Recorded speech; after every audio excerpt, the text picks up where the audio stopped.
Before the samples, before the playlist, before modern R&B found its polish, there was a musician who understood everything. Jazz, funk, pop, rhythm, and emotion. She wasn't just making hits. She was building blueprints from a jazz prodigy to a chart-topping innovator. From behind the keys to behind the boards. This is the story of a woman whose sound never aged. The centerpiece of today's video is all about Patrice Rushen. Now before we start, let's be sure to leave a like on the video, subscribe to the channel, and push that notification bell to be sure you won't miss out on any more uploads. Now without further ado, let's cue that intro.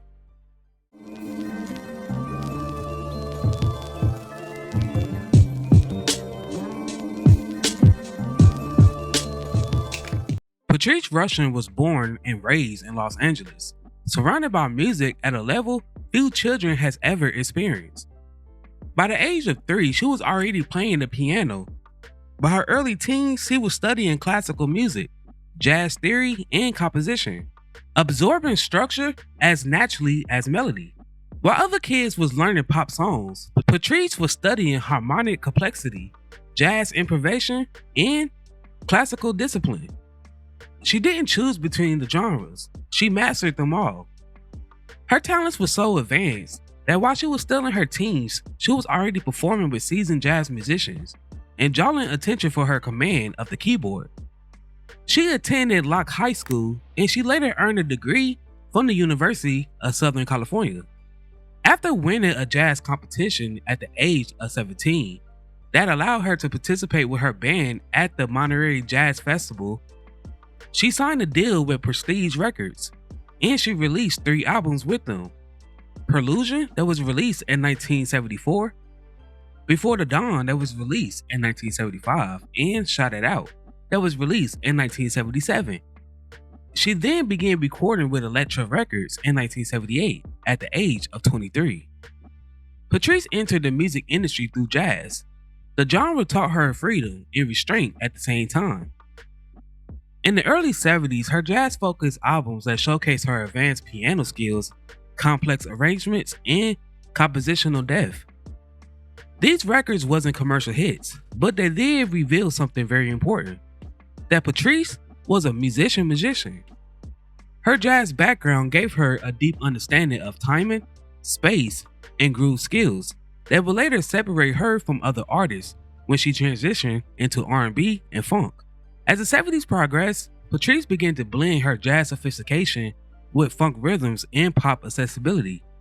This wasn't compromise, this was an evolution. She didn't abandon complexity, she hid it inside the groove. Her compositions became smoother, catchier, and more danceable without ever losing the musical integrity. This shift positioned Patrice perfectly for the late 70s and early 80s era, where funk and R&B was dominating the radios. Unlike many artists, Patrice wasn't just performing the music, she was writing, arranging, and producing it. The early 80s marked Patrice's commercial breakthrough with songs like Forget Me Nots,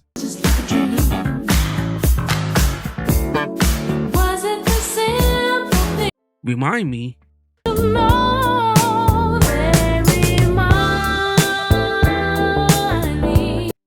Haven't You Heard,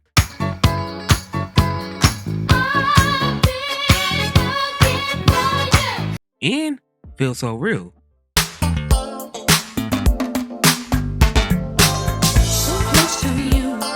All of these songs became instant classics. These songs were smooth, funky, sophisticated, and timeless. Forget Me Nots in particular became a cultural landmark, driven by a bass line and keyboard groove so perfect that it would later be sampled endlessly in hip-hop and R&B. What made Patrice hits different was intention. Every chord had purpose. Every groove was deliberate. She wasn't chasing trends, she was defining them. At a time when women, especially black women, was rarely seen in producer roles, Patrice quietly took control behind the scenes. She produced her own music, arranged her own records, and directed her own sound. This level of control was revolutionary, even if it wasn't loudly advertised. Patrice proved that artistry and technical mastery could exist in the same person, and that creative authority didn't need to be granted. It could be taken. Her influence paved the way for future generations of female producers and musicians who saw her as proof that mastery mattered. As hip-hop emerged and evolved, Patrice's music found new life. Her grooves, especially Forget Me Nots, became fundamental samples. A few artists that sample her music includes Kirk Franklin, Mary J. Blige, John A., George Michael, Shabba Ranks, and Heavy D. Many more performers have scored their own hits using samples from Patrice's songs. Most notably, in 2007, Kirk Franklin had an award-winning hit with his song Looking For You, which is a gospel version of her song Haven't You Heard.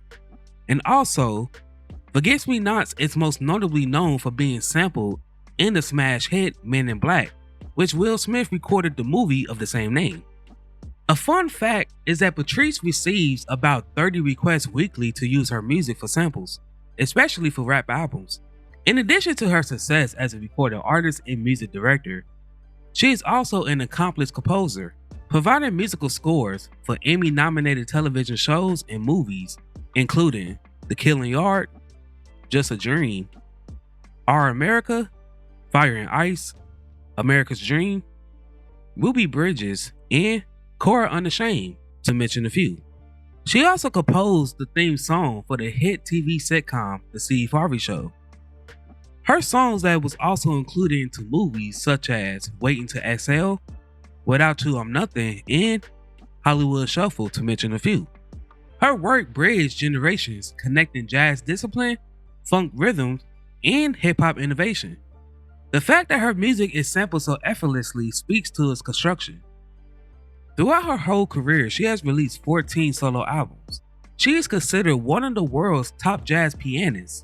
She also performed and produced for such legendary artists such as Stevie Wonder, Herbie Hancock, Prince, Lionel Hampton, Carlos Santana, Boyz II Men, George Benson, Jean-Luc Ponty, Tom Jones, Nancy Wilson, Michael Jackson, Diane Reeves, Lee Ritenour, Gregory Potter, Sheena Easton, Stanley Turetine, and Joshua Redman, to mention a few. Rushen has performed with the nation's top orchestras and has written award-winning symphonies. She has served as a composer in residence with the Detroit Symphony Orchestra during the 2000 and 2001 concert seasons. She received an honorary doctorate of music in 2005 from the prestigious Berklee College of Music for her outstanding contribution to music and culture.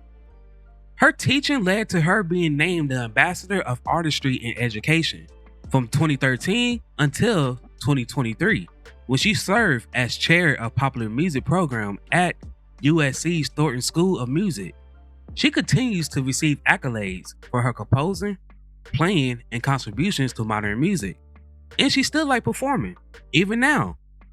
You can see her at a city near you. She continues to share her gift of music with marginalized youngsters and collaborates closely with the LA Cultures Affair and in the Watts Art Center. Her influence didn't stop at performance. Her impact expanded from records to institutions, shaping how music is taught and understood. While many artists fade within time, Patrice's relevance remained deep. She never needed hype to validate her genius. Her work spoke quietly but powerfully. Every smooth R&B record was with jazz and sensibility. Every funk groove came with elegance. Every artist who values musicianship over shortcuts traces back to her. Patrice didn't chase the future, she designed it.